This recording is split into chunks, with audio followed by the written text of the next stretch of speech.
নতুন আমের টক চাটনি সর্ষে ফোড়ন নুন হলুদ তেজপাতা দিয়ে রেডি হয়ে গেছে। এর বানানোর পদ্ধতিটা এর পরে দিয়ে দিলাম, লম্বা করে দেখে নিন। আজকে বানাবো এই আমের চাটনি। কাঁচা আম কেটেছি, কড়াইয়ে গ্যাসে বসিয়েছি, গ্যাস চলছে অনেকক্ষণ ধরে, সেই জন্য কড়াইটা শুকিয়ে গেছে, জল সব। তেল কতটা দেবো এটা দিয়ে, ঠিক আছে? ব্যাস একটু তেল দিয়ে দিলাম, কড়াই ভালো করে লাগিয়ে দেবো। খুন্তিতে আশা করি জল নেই, কোনো ছেটকাবে না, সেখানে শুকিয়ে গেছে। এবার চারদিকে লাগিয়ে দিলাম, পরে সর্ষে দেবো, আগে ভালো করে লাগিয়ে দিলাম চারদিকে, ঠিক আছে?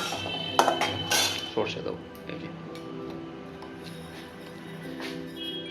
সর্ষে পাটতে শুরু করে দিলে আমটা দিয়ে দেবো, তারপর ছড়িয়ে গেছে, তেলে করে দেবো, পাটছে আম দিয়ে দেবো, তারপরে করে ভাবলে আমটা পাটছে, আবার তেল হাতে লাগছে,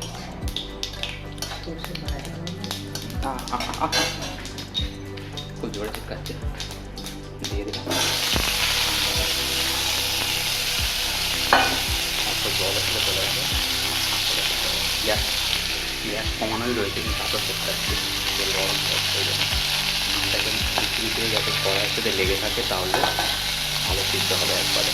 এরপরে দেখা কী করবো, হয়ে যাবে, তারপরে দেখা যাচ্ছে 2 মিনিট পরে দেখা হবে। কিন্তু হলুদ দিয়ে দিলাম এর উপরে, হলুদ দেবো, দিয়ে ভালো করে মিশিয়ে দেবো। কোনো চেষ্টা আছে,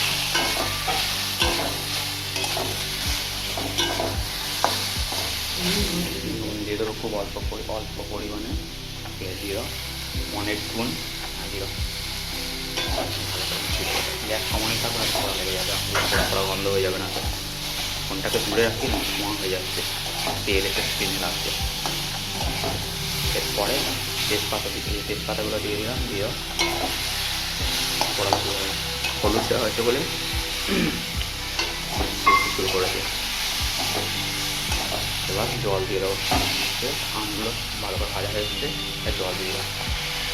মাপ দিতে হবে, বেশি নয় কমও না, 100 ml মতো, 100-150 ml মতো দিলে হবে। এরপর আমের জন্য ঠিক আছে, এটা ফুটুক, তারপর কিছুর পরে দেখাচ্ছি। ভালো করে নাড়িয়ে দিয়ে এবার চাপা দেবো, চাপাই দাও, গ্যাস কমানোই থাকবে, চাপা দিয়ে দিলাম, আর গ্যাস কমানো থাকবে। 2 মিনিট থেকে 5 মিনিট ফুটবে, তারপরে দেখাচ্ছি।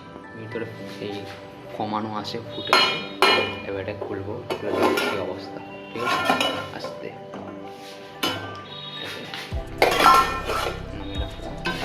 এই যে ফুটে গেছে, টক আমের চাটনি রেডি হয়ে গেছে। এর ঘেঁটে দিলে গাঢ় হয়ে যাবে, ব্যাস আমের চাটনি রেডি হয়ে গেছে, ঠিক আছে? এটা মিষ্টি দিলে মিষ্টি হয়ে যাবে, আপাতত টক রান্না করলাম, ঠিক আছে? রেডি।